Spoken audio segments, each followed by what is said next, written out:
কোথায় বাড়ি তোমার? কি নাম তোমার? খাবে না? কিছু খাবে না? খিদে নেই? তাহলে কি পয়সা নেবে? কিচ্ছু নেবে না? তুমি এদিকে কোথায় যাচ্ছ?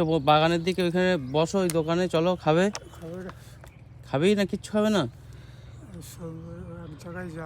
কোথায় যাবে?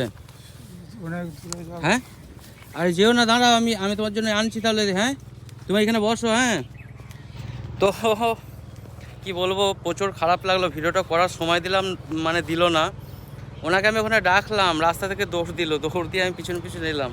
আমি বললাম খাবে কিছু, টাকাও নিচ্ছে না, কিছু নিচ্ছে না। ওই দেখো তো চলে যাচ্ছে। এইখানে হাই রোড আছে, এই রোডে আমি এখানে গাড়িটা দাঁড় করিয়ে আমি ছুট দিয়েছি ওনাকে কিছু খাওয়াবো বলে। তো উনি খেলো না।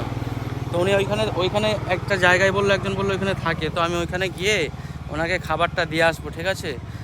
তো তোমরা দেখলি, পাগল যদি হয়ে যায় না, তো মানুষ কি করে, খায় কি না খায় তারও সেন্সটা হারিয়ে ফেলেছে। যে খাবোই না, টাকাও বোঝে না, কিচ্ছু নেবে না। প্রচুরই খারাপ লাগলো। তো ওনার জন্য দেখি আমি কি করতে পারি। সবাই ভালো থাকবে।